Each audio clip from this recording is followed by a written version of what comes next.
evening and welcome to another fascinating episode of the Chocolate Box Presents. I'm your host, Chocolate Drop, and as usual, guess who's in for a fascinating program? That's right, you are. I am delighted to have as my guest Dr. Kareem Paranda, and he's going to talk about something that he experienced personally, but what brought him to my attention was the fact that something that happened in, I guess it was January or February of 2023. Memphis, Tennessee, there were some police officers that were involved in a brutal beating that was captured on videotape, and it got national attention. And as a result of that, somebody, brought some things to my attention, and lo and behold, it led me to Dr. Paranda. So, welcome to the program. Appreciate it. And let's just get right into it. Mm-hmm. Now, let's start by saying that you are a former police officer. I am. Right? Yeah. So, with this incident that happened in Memphis, how does that relate to you? Yeah, so, on multiple levels. I was an African-American police officer in the South. I actually worked at an agency not too far from where we're at. And I was also a member of a violent task force, or a zero tolerance task force is what they called it. Because they call it the Scorpion. They call that unit the Scorpion unit. Okay. So different agencies have different nicknames for it. But y'all know what they mean, right? Yeah. Okay. It stands out as like something to be feared. Yeah, feared and all that jazz, right? And usually these units consist of specialized officers who are trained to do certain tactics. Sometimes it requires that, sometimes not. It's just an officer who's really proactive and not afraid to mix it up in the community with people who are considered violent offenders. And so the Zero Tolerance Task Force that I was a member of was geared towards stopping gang violence before it happened. It was a summertime unit put together, assembled with several officers from the Street Drug and Addiction Unit, officers from the gang unit, and also school resource officers, because most of these kids that were involved in the violence were from middle school and high school. And so they put this task force together to be proactive. And what ends up happening is that usually these task forces are assigned to impoverished areas. Usually impoverished areas have the higher incidence of crime. And so you predominantly black folk or people of color. Typically, that's what you run into. And being an African-American officer in a system that, was, most people would say, was born out of slave catching, it's like, how can you be a sellout or a traitor? And you're dealing with all these different stigmas and whatnot as it relates to your race and what side of the fence you're on as a police officer. Like who you with, as Bernie Mac said, who you with? Yeah, no doubt, one of them things, right? And so, with that violence task force, it puts you in a lot of high-risk situations where you're pulling out, doing a lot of felony traffic stops, people with guns, drugs, known offenders, and anything can happen at the drop of a dime. And so, these types of task forces have a lot of use of forces that come with them, where people resist arrest, people try to get away, and our goal is to make sure that we apprehend them safely and put them in custody without incident. But sometimes it doesn't work that clean. So do they know in advance that I'm being chased by? I know Memphis was called the Scorpion Unit, but I know this particular special force is after me, so therefore they have a reputation. I don't want to be captured. Yeah. The agency I worked for wasn't that established with this task force. It was just a zero tolerance task force that was put together for the summer months. So it wasn't a permanent unit like the Scorpion Task Force was. And so it was the dynamics were a bit different, but yet similar because of the focus and the target in being proactive with enforcing the law. So were you all held to a different type of standard, or were you allotted more leeway and could, bend the rules more so than the... Yes, I would say that that's accurate. It was zero tolerance. So there's not really much room for a level of discretion. You're there to be in the face of whoever's violating the law, drug dealers, known felony folks that got guns, and violent offenders. And you work the communities where these individuals do business, drug dealing and drug using and things like that. So you had a permission to be a bit more aggressive than regular law enforcement patrol. Okay, but none of this was in for white collar crimes, right? No, not at all. Just want to make that clear. Okay, all right. So how long did you do that? So that unit, you were on boots on the ground. How long were you assigned to that task? That was the summer months of 2009. So we did it for about 3 months. Okay, a relatively short period of time. Yeah. So what happened that ended up changing your life? Yeah, so what happened was there was a series of incidents that summer. And one of the things about the Zero Tolerance Task Force is that when you get put in the line of fire, is what I call it, where you're constantly involved with people who don't want to go to jail, the incidence of using force is going to be high. And so there were several incidents where I had to use force to execute an arrest. And, folks had either had to go get medical attention, or the force was significant enough to where someone perceived it as excessive. And so when you get enough of those, it sort of kind of raises a red flag. One particular incident was a club incident where I did extra duty. And like there a was nightclub? A nightclub, Okay. correct, with several other officers that were on the SWAT team with me. And there was a big fight that happened about 10 minutes left in the party. A big fight broke out between gang members from different corners of the town. And we had to go in there and squash it. And there's people in there being belligerent, not wanting to leave, and just continuing to agitate the situation. And so cameras caught me taking a shot at the guy, and that's what triggered an investigation. Taking a shot, a physical Yeah, shot? yeah, a Okay. shot, like Okay. like punches. Okay. And there was an investigation that led to them eventually wanting to indict me in a couple lawsuits associated with using excessive force. And so what you were caught on camera doing in no way compares to what the police in Memphis were caught. No, yeah, it was a different circumstance. Okay. No, not All right. anymore. Okay. So, and the reason why I bring that up is that we were talking at one point about the stress of the job. And sometimes people may not really understand the stress level that police are under, given the environment that you just described. And now you're forced, and you got to de-escalate a situation when people don't want to de-escalate. Yeah.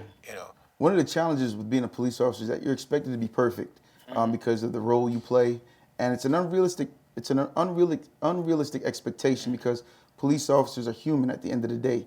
They wear a uniform that's been presented as perfect, not making errors or not having flaws. But the reality is that the men and women who put on the uniform have flaws just as significant as anybody else that's in the street.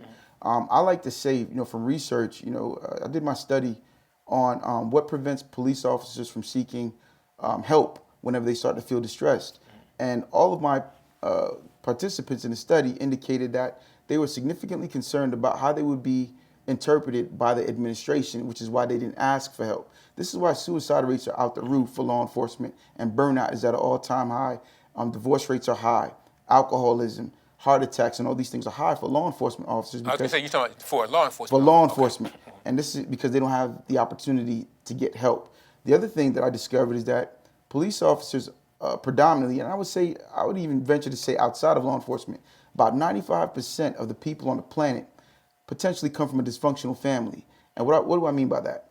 People who were in their childhood not supported emotionally or socially, or had social and emotional, physical and spiritual threats to their well-being, grew up in a dysfunctional family. And when that happens, when you're judged based upon what you can do, that's when you get showed love. Or if you weren't given the proper emotional attention, then you grow up with a sense of not having empathy, and it's easy for you to not connect with other people when you're doing your job. Hurt people. Exactly. Okay. And then so now you give that person a badge. it's power. It's a level up, right? Wow. And again, people who come out of dysfunctional systems, they're either going to be people pleasers or people who just have no connection with other people. They're like narcissists or have some type of personality disorder. And I know this very well because I would say that I grew up in a dysfunctional family in a dysfunctional neighborhood in Bronx, New York, and there were deficits in my character makeup that I didn't realize until I went through what I went through to discover that I had an ego that was designed to mask the vulnerabilities that was hidden behind the uniform or the badge. And it wasn't just me. I'm just one that's vocal about it. Yeah. There's a lot of people that have that same condition. Yeah. And what you just said triggered a thought in that, we're both members of fraternities, and how sometimes once you cross over, There it is. Now you're a big brother. There you you go. got these people who want to pledge, and they got to come through you. There you go. So I can see how that can play itself out in terms of, I guess, even trying to, being a rookie on a sports team or something like that. Absolutely. There are certain little trials and tribulations you have to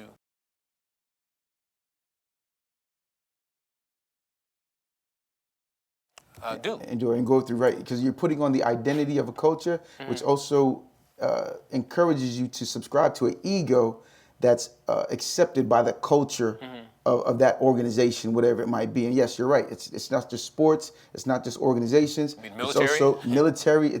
It's all across the board. Yeah. So I think you tapped into it, and the fact that you have that level of understanding of what it is and how it works is very interesting. So let's talk about your situation, which eventually got you on the other side of the law. Yeah. Right? And you had to kind of like pay a little price for that, right? So Yeah. Tell us about that. Yeah, man. So so all this happened in 2009. I left law enforcement in 2010, and it was a very bitter, depressing season of my life, and eventually, about 2 years after that, in 2012, the state and the federal government said, hey, you know what? We got enough to charge you with 2 counts of using excessive force while under the color of law. So 2 years after I left the profession, they came back with these indictments. So you thought this was in your rearview mirror? I thought I was done. I said, I left the profession. You ain't got to worry about me no more. But they came after me still. And so I ended up, that was around Christmas time of 2012, which was a bummer because how you gonna deliver this right before Christmas? But it's all good. I just had my sons. Have yourself a merry little Christmas, yeah, right?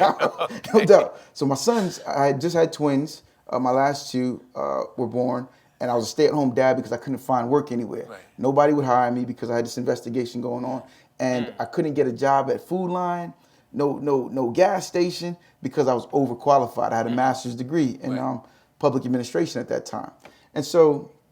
Man, it was a rough time. And my wife at the time, she's still my wife, but at that time, she was my biggest support and motivator. So when they came with the indictments, they said, I've got until January to turn myself in. So I did that. I went up to Greensboro, which is where the federal courthouse is, and I turned myself in. And I sat in the jail cell, the holding cell, for about 7 hours that day. That was my vacation, if you will. And it was also the amazing aha moment that revealed to me that this entire time, that I was in law enforcement thinking I was doing a good job, I was actually operating according to an ego that caused me to lose more than I gained. And that ego was nothing more than, not because I was better than anybody, but it was more about keeping me safe, my vulnerability safe, with all these accolades and all these things that I went after from my dysfunctional family, thinking that that's going to create my value. It actually set me up to fail. So I know where we're going to go with this story, but before we get there, I want to kind of just let this marinate about that drive to Greensboro. Yeah. What was that like? What was going through your mind as everything that you thought was in your rearview mirror, but now you got to go and confront this again. What was that drive like? And even sitting there for that 7-8 hours in it, so what was that like? It was highly stressful. I wasn't anticipating it. My attorney just said that I needed to be there at 8 o'clock in the morning. Thinking you're going to go there and come home. That's what I thought. Yeah. And so I get there, the marshals come downstairs and they said, all right, put your hands behind your back. I'm like, okay, this wasn't what I expected. Because normally you're the one that's telling somebody to do that. Bingo. So, they did that. They processed me and everything. I'm like, oh, this is getting real. Yeah, this is getting real. And they put me in a cell, closed the door. And I remember, I even articulated this in my book. I remembered when I heard the jail cell open and close, it reminded me of a garbage can. It reminded me of that. And the reason I say that is not because the people that were in this cell were garbage, because there were about several other people in there with me. It was this notion of when you throw away trash, you don't think about it ever again. That's how I felt sitting on that side of the fence. And now I understood clearly at that moment why everybody ran from me, why people didn't want to go to jail. I got it at that particular moment because I wouldn't want to be here either. Deep, man. That's deep. Oh, yeah, it woke me up. I was like, Saul who became Paul, the scales fell from my eyes in that jail cell. And it was what I needed to create the pathology and the trajectory of where I am today. All right, so great segue in. So now, where are we today? I'm talking to Dr. Kareem Paranda. Yeah, we in the building, man. I tell you, I couldn't have been a doctor without Officer Paranda's help. You know what I'm saying? So tell us about your credentials and what do you do now as far as counseling and helping others who were once where you were? Yeah, so I am a licensed clinical mental health supervisor now. I own and operate my practice here in Charlotte, self-taught counseling and consulting. And I also have several other businesses, a nonprofit, Achieving Success on Purpose, where we work with youths ages 12 to 17. We offer them free counseling through our BRIC program. And I'm also a public speaker, professional speaker, where I go talk on stages and I teach and I train other police officers how to spot troubled officers and how to support them in the way that they need to be supported. Wow, that's phenomenal, man. So when is the movie coming out? Who's gonna play you? Yeah, man. You know what? I was telling my wife, man, I wonder if Denzel would be a Ah. good character. You know what I'm saying, to hold me down. You know, but yeah. I mean, I wrote the book, and my What's life. the title of the book? It's called "Breaking the Code of Silence: A Cop's Journey to Triumph and Truth." Mm-hmm. Yeah. Well, that's interesting, man. And people need to hear your story. You know, so I'm hoping that this program will serve as a catalyst for people to kind of say, well, look, you know, no matter what I'm dealing with right now, it can get better. No doubt. You know, a lot of people, we did a program earlier dealing with suicide, you know, and there's so many people, I guess, in the police force that may feel that, you know, there's no way out. Yep. So just knowing your story will hopefully let them know that there is. Absolutely, man. A lot of people are suffering in silence, man. A lot of people have a tendency to let their wounds drip dry. And, you know, if you don't disinfect it, it becomes infected and it creates more problems later on down the road. So, yeah, getting help is necessary and it's available. You just gotta take advantage of it. So this the fraternity of the Blue, you know, how did they? Do you still interact with them at all, or you've been ostracized, or how does that work with being a former police officer? Yeah, so I'm gonna tell you the irony of it all, right? So, in 2000 and I can't remember now. It might have been 2022. Might have been as like recent as last year. I was invited back by my old agency to perform their mental health quarterly training. I'm like, who better than me to do that? Yeah. So, you know, I went up there and I knocked it out the park, man. And my message is for the frontline officers. It's not for the administration. Again, you know, I think law enforcement culture marries or mirrors the dysfunctional family rule set where you deny that there's a problem, you act like things are good, you put on a smile, put on a mask, and you're not allowed to talk about anything bad about your agency or you're gonna get dealt with. And so my message was for the front line. The front line was easily able to connect with my message better than the administration that wants to save face and act like everything's okay. So like don't air dirty laundry, the family dirty laundry. That part, and keep everything quiet, hush, keep it in. You know, we don't want to be associated with anything that's controversial or problematic. We want to appear as if we got it together when we really don't. So when you see things like what happened in Memphis, or you hear about, you know, pick an incident, any incident for Philando Castile in Philadelphia, in Minnesota, when you see and hear about police officers, what comes to your mind in terms of how the people are going to interact with the police going forward? I mean, you talk about people running when they see the police. You can understand why they would do that if this is what, you know, they're going to shoot another black man and get away with it. So, and I'll tell you, media plays a big role in how people, organizations are perceived, right? And it's the notion where if you show police officers constantly interacting with the public in an adverse way, then people are going to automatically associate anybody in uniform with that kind of act and be on guard. Survival mode, if you will. I mean, heck, I get scared when I get stopped by the police, even though I might have a lead foot, or I might have forgot to put my seatbelt on, but I know I'm a law-abiding citizen, but I still get nervous even if I'm pulled over. But I know it's for a reason. Let me find out why. And so it's really critical to be respectful in the exchange. But the media plays such a pivotal role in influencing and impacting the way we show up when we encounter the very thing that they say is a threat. And police officers or young black males are considered like predatory images in our media today. And it is problematic, and it definitely complicates the narrative of building community trust.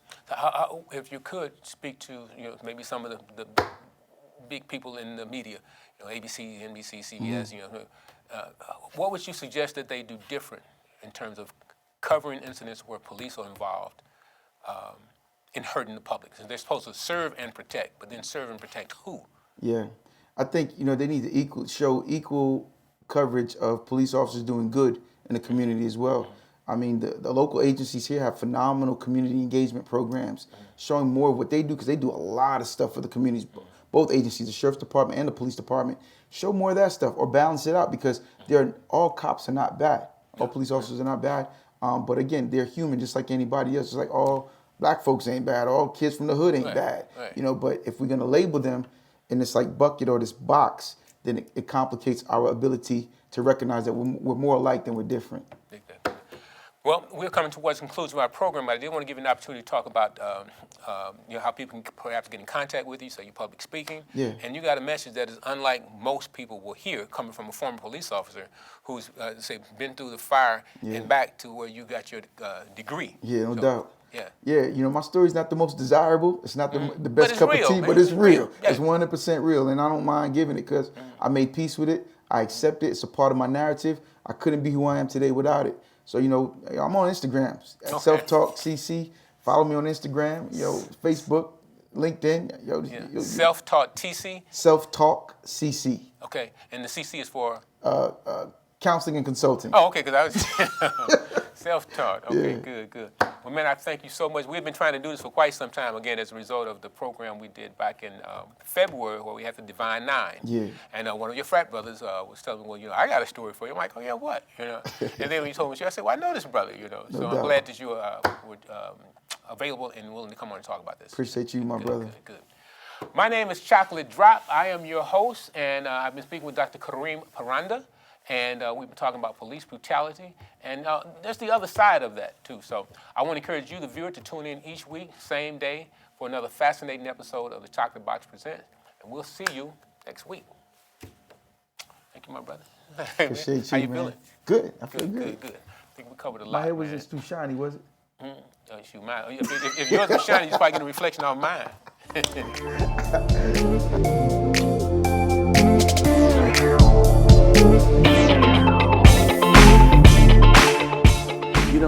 And we're not trying to bring this, or at least I'm not trying to bring it to a spiritual concept, but it is. Yes. Because there's someone that made all of us, and I just don't think he made a mistake. Yes. I just don't think that he's it just showed up. This was a choice. Mm-hmm. Now, people say that, well, I'm born with two different genitals. Mm-hmm. We talked about that. Mm-hmm. That is something I feel that they couldn't help. That was birth. Mm-hmm. But the mind and the direction that they're going, I think that is something that could be dealt with or addressed. Am I correct in saying that? Because we do know that genetically these things do happen, because I've seen that myself. Mm-hmm. And you say? I say, well, I mean, the good book says, in the beginning, God made man and woman in his image, male and female. He made them. And so, and everything he created was good. But there comes a time where man or woman has a mind of their own and start experimenting and want to change the divine law set in place, which cannot be changed. At the end of the day, he said, choose this day. You can choose life or you can choose death. And so with all of us, whether we're straight or in the alphabet, and please add the S for straight, because at the end of the day, we're all one race, and that's the human race.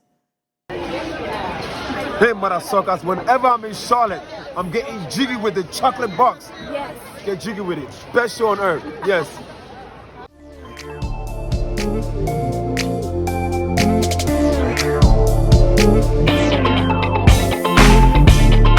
So American, you said it's American. A marriage and family therapist. So no, to help our viewers understand what that's all about. So what we do is we see things systemically. So we see the whole picture, and that's how I see like even communities. So I don't just see one person, I see the whole community. And when we affect like change as a one person, it only takes one person to affect change.